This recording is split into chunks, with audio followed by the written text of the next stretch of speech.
Cameron Bertuzzi put out a video entitled "A Question Every Protestant Must Answer." And the question is a really good and important one, namely, how do we know which books belong in the New Testament canon?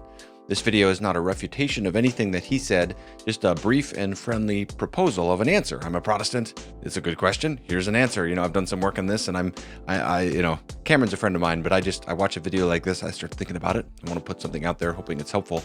I'm going to state this as briefly and compactly as possible for maximal conceptual clarity, even though that'll make it more vulnerable to criticism. If you want a more detailed argument, see my other videos like this one. Here I'm just aiming at just hit the main point, okay? And the answer I'll give here has some resonance with his first and fifth options if you watched his video. And that's basically this. We can trust God's guidance of the process of canonization in the early church, even though it was a fallible process. The church's reception of the canon can be fallible and yet still trustworthy. Let me give 3 reasons for that, and then I'll address an objection about inconsistency. Reason number 1, this is how what we call the Old Testament scriptures were received by the people of Israel. There were no infallible operations among the Jewish people to determine which books constituted scripture, and yet Jesus held his own Jewish contemporaries to the law, the writings, and the prophets as binding scripture. So the same question a Protestant must ask, and as we'll see, other Christians too, can be put to Jesus. How can you expect these Jewish people to know which books are the correct prophets and writings and so forth? Number 2, this is how the early and medieval church received the New Testament. There were no infallible operations deciding the canon during that first 1,500 years of the church. The late 4th century councils, 1500-ish, I'll define Florence and Trent in a second. These late 4th century councils, I just have to say this up front because everyone's going to bring up some of these, they were local councils, they were fallible. And yet, despite the absence of any infallible operations, the church came to a virtually universal agreement about the New Testament somewhere around the 4th century, or really a little earlier than that, but totally finalized around then. And that process of canonization, importantly, was organic and cumulative and gradual. This is a bottom-up process. It was not top-down. It appealed to multiple different kinds of criteria like apostolicity, widespread reception, orthodoxy, and so forth, and it resulted from a widespread consensus, not an official proclamation, just like in the Old Covenant era. For Roman Catholics, the canon was not infallibly defined really fully until the Council of Trent in the late Middle Ages. The Council of Florence in the 15th century, a little earlier, also had a canon list, but it didn't settle the matter, as can be seen from debate from leading Roman Catholic authorities like Cardinal Cajetan affirming Jerome's shorter Old Testament canon that the Protestants agree upon as late as 1532, a decade before the Council of Trent. And then in the Eastern traditions, there are not any earlier infallible councils determining the canon that are agreed upon. And in some of the Eastern traditions, there are not any infallible councils determining the canon up to this day. So if a fallible reception of the canon is a problem for Protestants, that's a question that other Christians, like the Oriental Orthodox, will have to face as well. That's just something worth noting here. This isn't just for Protestants to wrestle with this. So, combining from these first 2 points, we can say, for the vast majority of redemptive history, the people of God received Scripture through fallible means.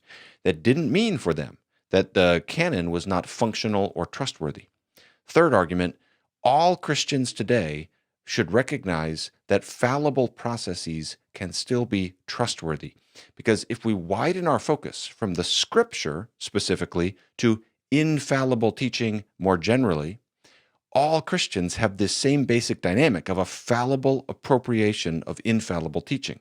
The Eastern Orthodox have a fallible list of infallible councils. Roman Catholics have a fallible list of ex cathedra statements from popes. Some say there have been 2 ex cathedra statements, like these 2.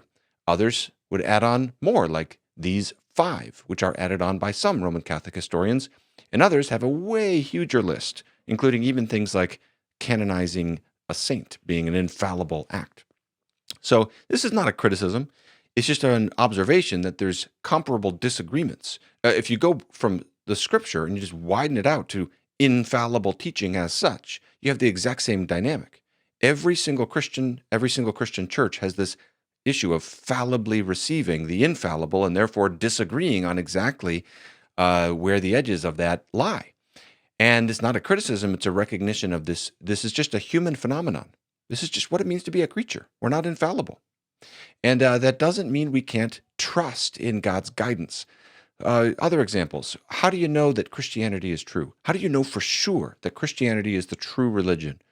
Well, we would say that's a fallible judgment that we make because we're fallible. We're creatures. We're human beings. But we can still have reasonable confidence about our faith. Or suppose that you're convinced of Christianity. How do you know which church is the true church?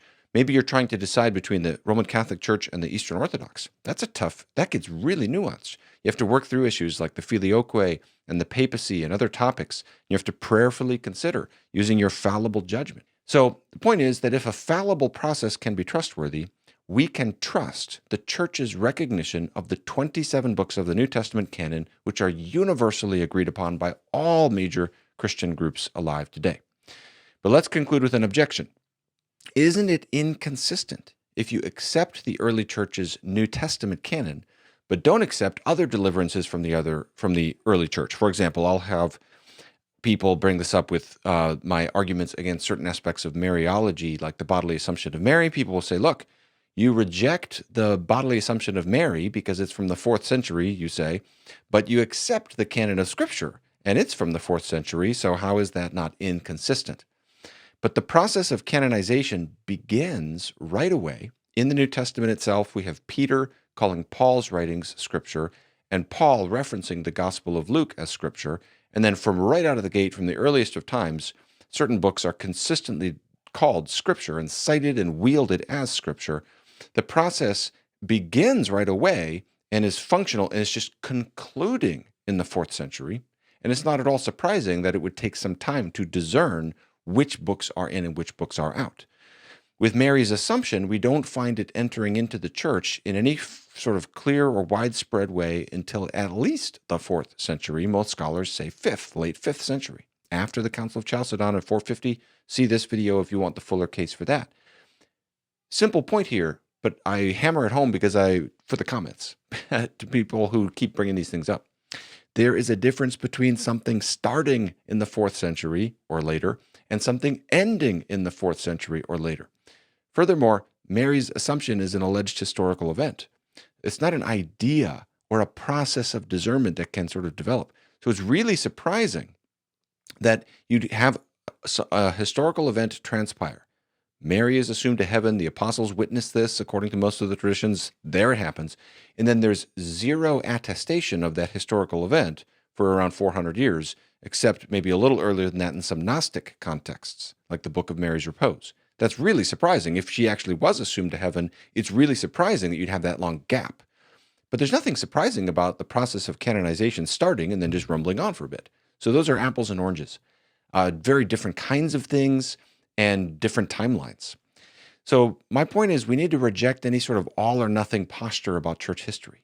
We can believe that God is guiding the church even while we recognize the need to be discerning about particular beliefs that may arise in church history. Not every belief that arises in church history is the same. We have to take them all on a case-by-case basis.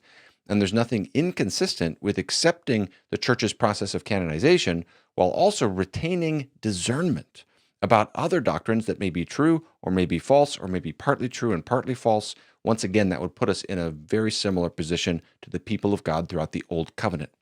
More on all this in my other videos. Again, the goal is conceptual clarity, trying to push categories forward in the discussion.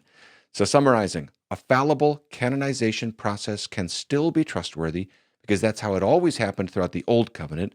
That's how it happened in the early church and extending into the medieval era. And that's how all Christians treat the reception of infallible teaching more broadly. Hope this helps everybody.